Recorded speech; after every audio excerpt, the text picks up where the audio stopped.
Bruxelles, à l'heure de la rentrée parlementaire ce matin. 751 eurodéputés, dont des petits nouveaux qui cherchent encore leur marque. Premier pas pour Nathalie Loiseau ou encore pour Manon Aubry. Voilà. Donc qui est assistant, qui est député? Monsieur député. On n'a que des députés, on est 4. Voilà. Tu leur mets un badge aussi. Je suis allée me présenter au bureau d'accueil et ils ont cru que j'étais assistante.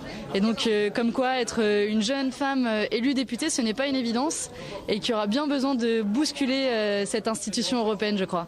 Voilà, vous avez votre badge, c'est bon. À tout à l'heure. Premier contact entre adversaires politiques de la campagne. Félicitations. Félicitations à vous aussi, chef.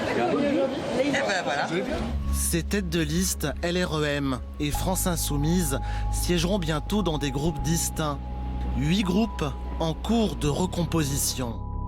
Dans le Parlement sortant, rien ne se faisait sans les conservateurs et les sociodémocrates. Avec plus de 50%, il se passait des libéraux et des verts, mais aussi des extrêmes droites, morcelés en 3 groupes.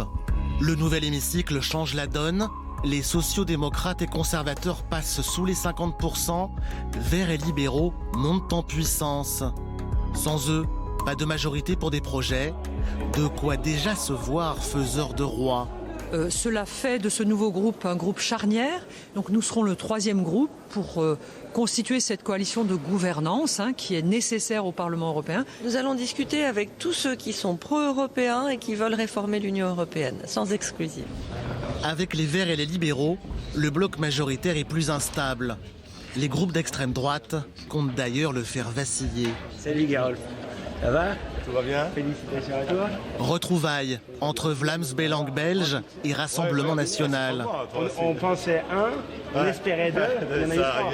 C'est formidable. Avant, le groupe de Marine Le Pen et Matteo Salvini comptait 36 eurodéputés. Leur nouveau bloc pourrait en accueillir 2 à 3 fois plus. Eh bien, c'est à la fois, bien sûr, nos délégations actuelles, les Italiens de la Lega, les Autrichiens du FPE, les Français du Rassemblement national, bien sûr, les Flamands du Vlaams Belang, mais aussi un certain nombre de nouvelles délégations, de nouvelles nationalités qui vont rejoindre notre groupe, les Estoniens du Parti Écré, les Tchèques du SPD, et puis il y aura peut-être aussi un élargissement, je pense aux Espagnols de Vox.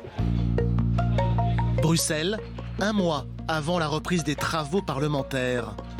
Le temps des palabres pour constituer les groupes et élire le successeur du président du Parlement. Reprise effective le 2 juillet avec la première séance plénière.